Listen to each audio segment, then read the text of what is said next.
After last week, a friend asked if I wouldn't mind showing some of my favorite knitting tools. I thought, hey, that's a great idea. So let's do it.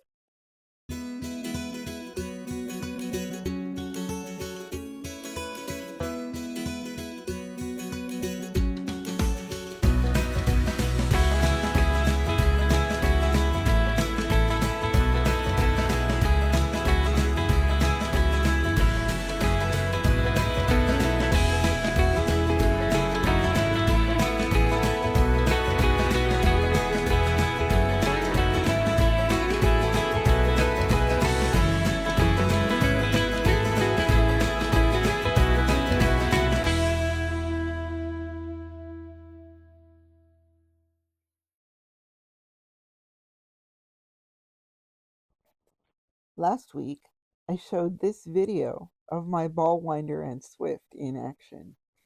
Somebody asked me if I could show a little bit more about my Swift, so I'm happy to do that.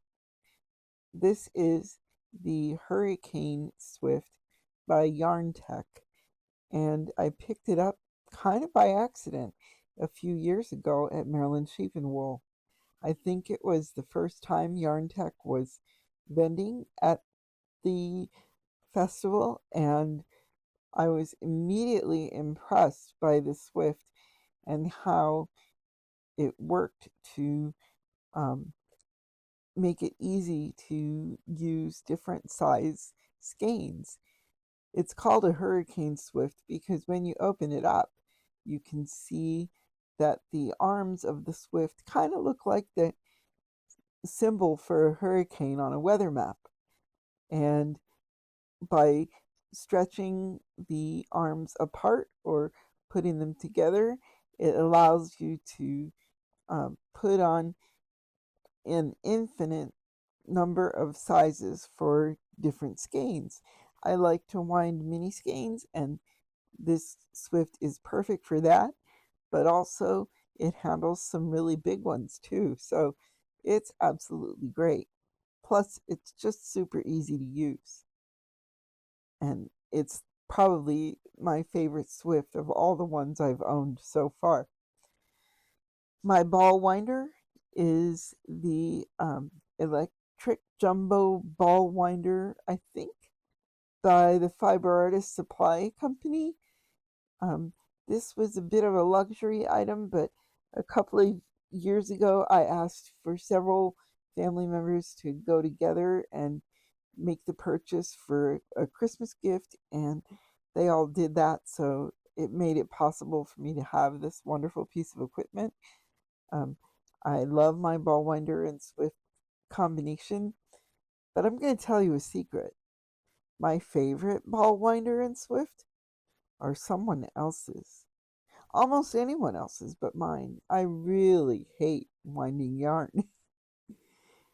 The truth is that it's a task that's a little bit difficult for me, even with great tools. And when a vendor offers yarn winding as part of the service with yarn sales, even if it's an extra fee for the winding, I usually take them up on it. Um, Several vendors that I use on a regular basis do offer this service, and I use it regularly. A couple of the ones that I use most often are Miss Babs. I get the yarn pre-wound almost every time I order from them, unless it's with a special sale or something where yarn winding isn't included. Um, and also Stacy of Mustache Yarn offers the service through her company, and I love her self-striping sock yarn anyway, so it's kind of a win-win. Anyway, that is the truth. I really don't like winding yarn, even with the best tools available. So I get it wound by someone else whenever I can. Next on my list, I actually have several knitting books. that I'd like to share. Now, I have to tell you, I have a vast library of knitting books. Most of them are pattern books. I probably have more than 100 pattern books. I know I have more than even what my public library has to offer. So, um, but the truth, there, in my entire knitting life, I have never knit one pattern from any of the books I own. I just enjoy reading them so much. And the ones I actually use are these. First is the Barbara Walker set. There are 4 stitch dictionaries in Barbara Walker's collection. I'm showing volume 1 and volume 2 right off the bat. These are my favorites because they have the biggest variety of knitting stitches available in those 2 books. One of them is charted designs, and the other one has lots of charts in it, including mosaic knitting designs, and they are an excellent collection of books, and I believe that they're still available through Schoolhouse Press, but I will check and link them in the description box if they are definitely still available. Who is Barbara Walker, you say? She was an amazing person. I was surprised when she passed away at the end of last year by the number of people, especially in the younger generation, if I can call it that, who don't actually know who Barbara Walker is. I thought it was a given that we all know because she is the um, mother of stitch dictionaries with a huge variety in them. She's also a feminist author, and her work is fascinating to read. Um, Plus, she's written several other important knitting books, a couple on mosaic knitting, and um, there's another book called Knitting from the Top, which teaches you the structure of a top down knitted sweater so that you can pretty much knit anything you want. Um, she was an amazing contributor to the volume of knowledge and artistry within our knitting community, and she is very sorely missed. Editing Trish here. I did a really bad job explaining about the 4 volumes of the Barbara Walker Stitch Treasuries.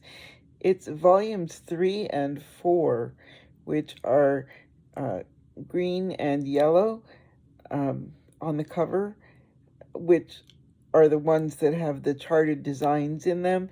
And um, although they contain a wealth of information, they're not the ones that I use most frequently. And I think, honestly, most knitters that have the books also tend to rely most on the volume 1 and volume 2, which are the blue and red books, respectively.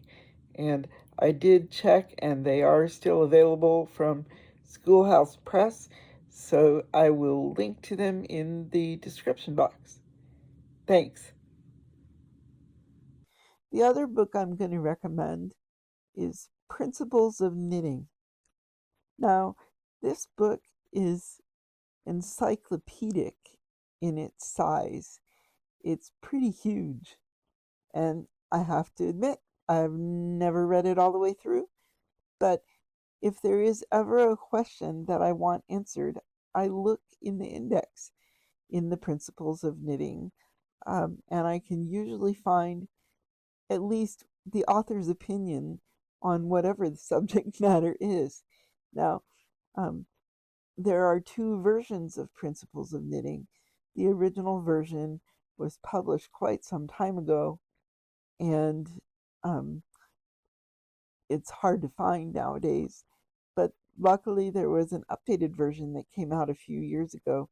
And again, I will link whatever versions I can find that may be still available in the description box of this video. Anyway, for somebody who doesn't knit any patterns per se, um, which isn't exactly true, I do knit from patterns. I just haven't knitted from patterns in a book. I just, for some reason, collect the books and I love reading them, but they've never really enticed me to knit from them, which is strange. But I do tend to purchase individual patterns off of Ravelry and knit from those. But a lot of times I also knit simple things like blankets and scarves and come up with whatever stitch patterns I want to use on my own. And full disclosure, garter stitch is one of my favorite things to knit because it's just so mindless that I can knit for hours and not even think about it. And sometimes after a stressful day at work, that is exactly what I need most. So, the knitting books crowd my shelves to overflowing. I love them, love them, love them. But in terms of actual using them, I use them to increase my knowledge of knitting, and I love reading about how things are done, but I've never actually knitted anything from any of them. So I don't know, call me weird, but I kind of suspect that I'm not the only one that this is the case for. So how about you? Do you use your knitting books? Do you have knitting books? Where do you get your patterns from?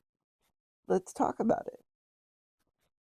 Then, after the knitting books, I have to say I have a huge collection of knitting bags.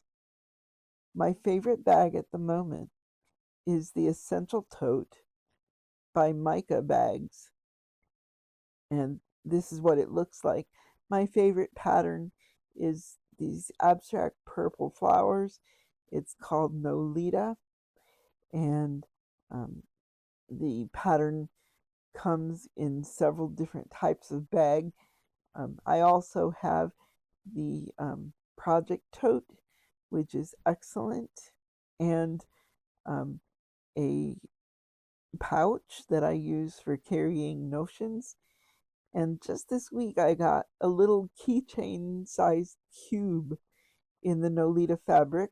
Um, and I figured I would attach it to the side of my knitting bag and put some favorite stitch markers in there so that they're always really handy. Um, I've seen the little keychain pouch on the Micah website for months now, but they've never had the Nolita fabric. And I even wrote them a note and said, if you have the little cube in that fabric, I'll buy it in a heartbeat. And they actually wrote me back and said, no, sorry, we're phasing it out. So we're not going to be making any more of those. And then just this week, somebody must have changed their mind, and there was the little tiny keychain cube on the website in the fabric that I wanted. So I snapped it up. I guess it was my lucky day, or maybe they just knew if we put it out there, Trish will buy it. Yep, that's about the size of it. Then let's see. I have a list here next to me. Let me see what is next. I think my next thing that I want to talk about is YouTube. YouTube as a knitting tool? Well, of course. First of all, you can find tutorials for just about anything you want on YouTube. And I consult YouTube a lot for anything I need to learn how to do. There's something said for watching somebody else do the thing that I want to learn how to do. And so I depend on YouTube a lot for knitting tutorials. And my favorite cast on, for example, for a sort of closed end cast on, like for the toe of a sock, um, or the top of a hat, is the Turkish cast on. And it's so simple, but I do have to watch a tutorial repeatedly to make sure that I'm doing it right. So it's great to have something like YouTube handy. And then also the entertainment value of watching other knitting podcasts while I'm actually knitting. It makes me feel like I've got my own private little knitting group going on. So um, I definitely do um, watch a lot of those podcasts while I'm knitting, or I'll listen to an audiobook through my iPad. Um, and that is just something that helps keep me occupied and makes the room not so quiet while I'm just sitting there and knitting by myself. So it's a good deal. Also, I enjoy using um, a few other gadgets in my knitting. Um, this one is the Lumos knitting light, which I tend to use when I'm traveling, um, because, like, if my husband and I are together in a hotel room, I might probably stay up later than he does, and so I'll want to have a light source available to me while I'm knitting.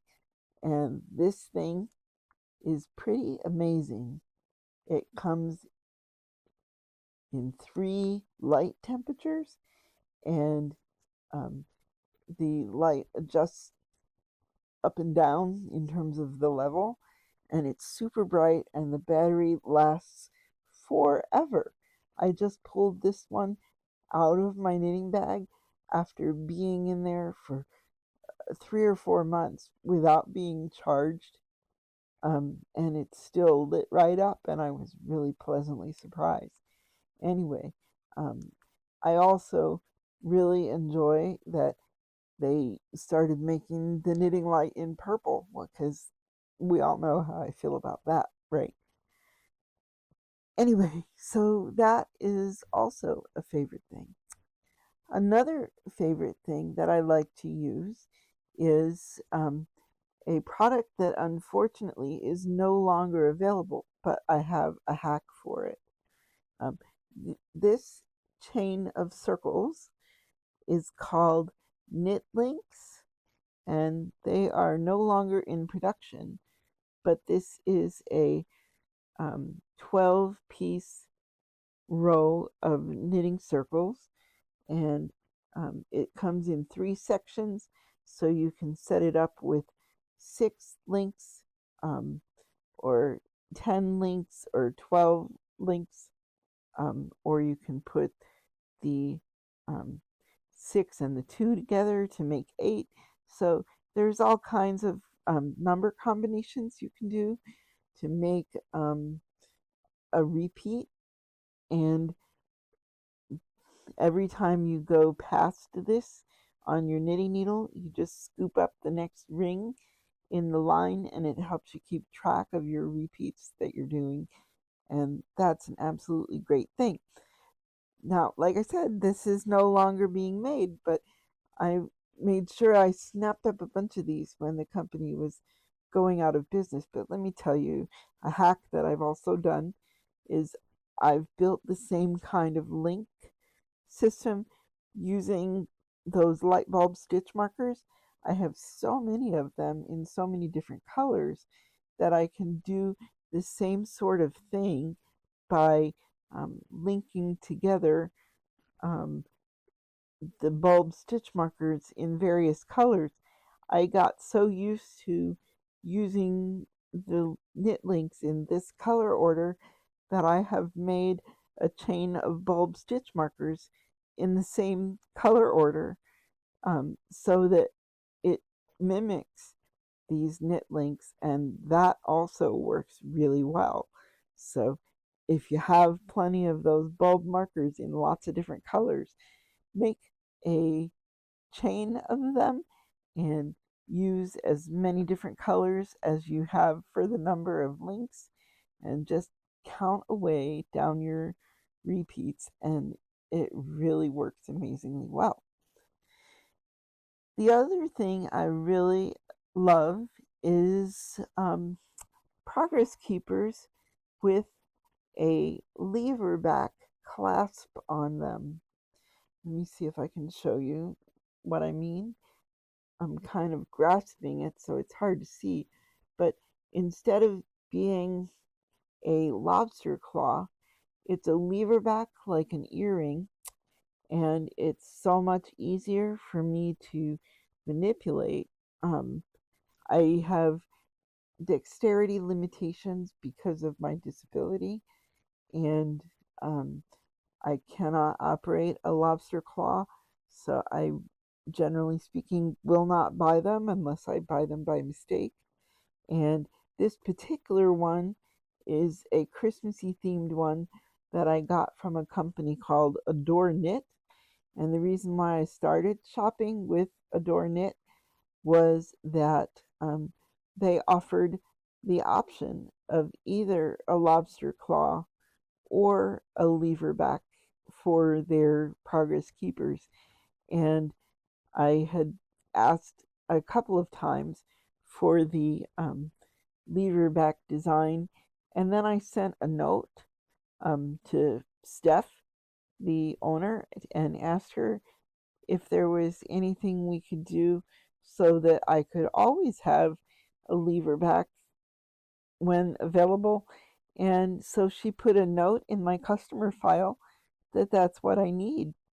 And then maybe about a year later, she sent me a little note indicating that a lot of people prefer the lever backs, and now the lever back style is the default on her progress keepers rather than the lobster claw. And they really are so much easier to work. Um, Here's another one that I have. This one is just gorgeous, from Twinkle Dimple. And I found out about Twinkle Dimple from listening to the Skein Scoop podcast. And this is just a gorgeous little strawberry with a crystal on the stitch marker, and it's got a nice big lever back loop on it. So I can't wait to put this one on a knitting project someday, really soon. It's so gorgeous. And then one of the other things I really like is super sharp embroidery scissors. I get these in bulk on Amazon because a girl can never have too many scissors, right? I always make sure that there's one at least in every project bag that I use, and one on the table, and there's one in a little catch-all tray that's under my Swift that I really like, and um, and I have lots and lots of extras.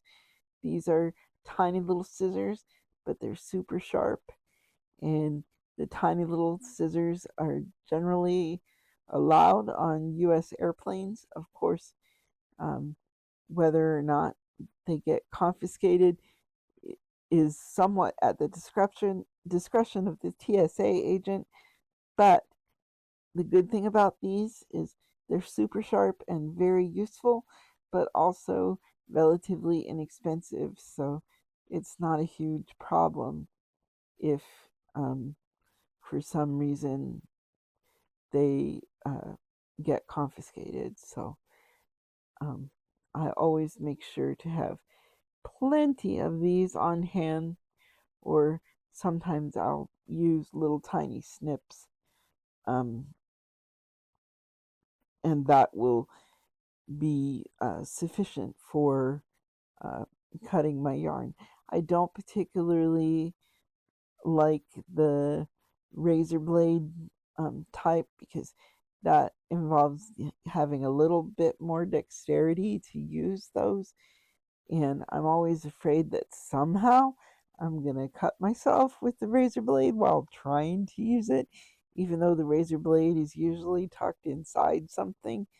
Um, I just don't want to take any chances. I don't think me and razor blades are a good match, so I just use the little scissors instead.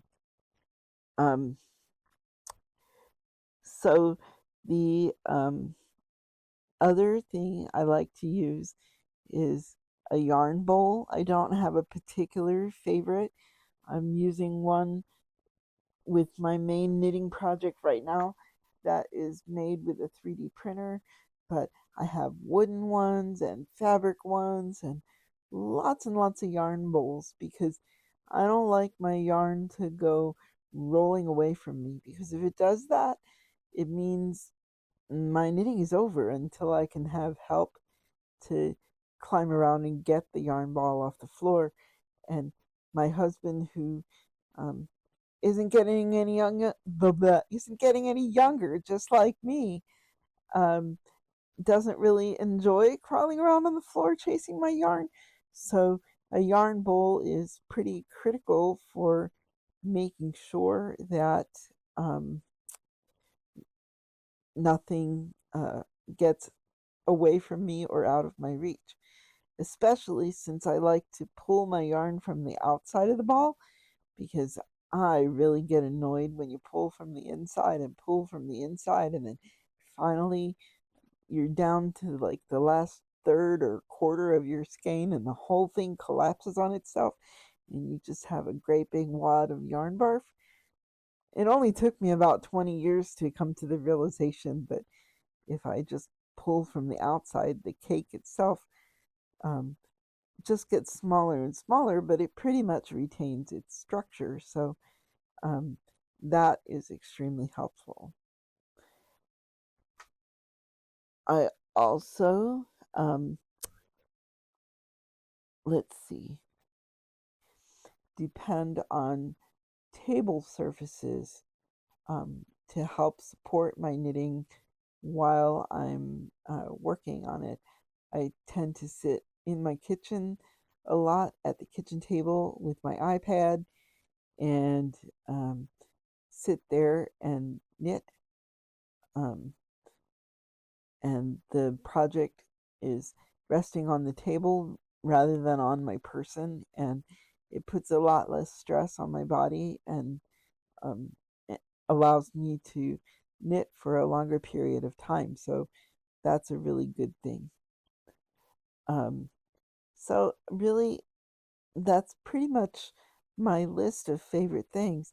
My favorite, though, I have to say, um, are my iPads. And yes, I said are. My main iPad is an iPad Pro from several years ago. Um, and I use that for almost everything throughout the day. Um, Looking at patterns that I've downloaded from Ravelry, or um, like I said, watching YouTube videos, either tutorials or um, lots of knitting content. Um, and also, I use it for um, just about everything. My spreadsheets are on there, and um, I have a computer in the house, but I don't use it anymore. And it's pretty old and outdated anyway. So the only computer I have in the house that I use is the one I have for work, and I can't really uh, use that for personal things. So I kind of use my iPad like a laptop. But the problem with all of that is that um, the iPad stays sitting on my kitchen table, and um, it's kind of heavy and bulky to use. So about maybe 2 years ago by now, I purchased an iPad mini, and I primarily use that for its camera.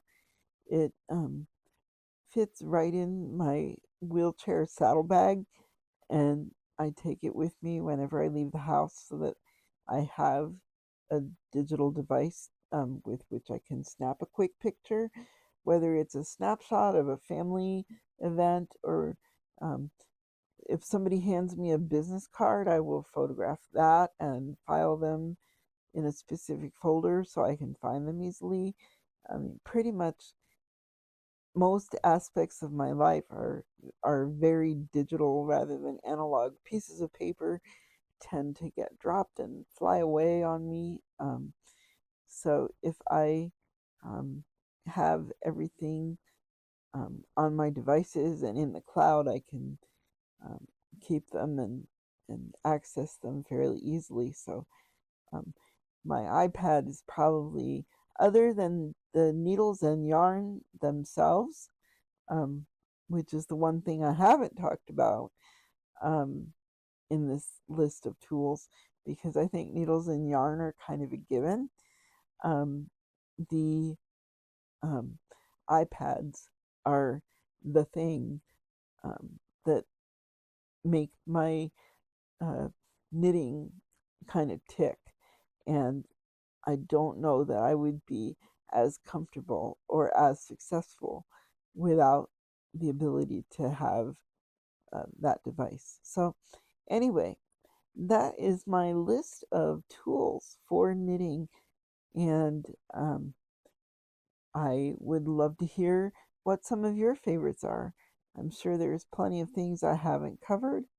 Um, I mean, things like tape measures or specific kinds of stitch markers or those kinds of things. I have a lot of that kind of stuff, but we've all seen that, and you know I wanted to try to be a little bit different and show you some of the things that I use in my knitting from day to day that maybe are a little bit different from some of the things that you use or other people use. And some of the things I use are dictated a little bit by my physical or dexterity limitations, especially the use of electronic devices so that I don't have to manipulate paper or, I mean, I have lots of knitting books, but I don't enjoy manipulating books. Like if I need to read one, I'll have somebody help me get it out and open it up on the table, and I can turn pages if I'm looking for something, but keeping my eye on a specific line of text in a book is part of what is difficult for me with my disability. So on my iPad, I can blow up the text on a pattern so that I can focus on a specific section or a specific paragraph or a specific row. Um, I also use Knit Companion through my iPad, and that really helps too. So I am extremely dependent on my digital devices, and that's what makes my knitting go. And I'm really thrilled that these tools exist that make it possible for me to knit. So, anyway, let's have a conversation. Tell me in the comments what you like best from your knitting toolbox, and maybe I'll get some other ideas. Who knows? But for now, I'm going to sign off and I'll see you next week. Bye.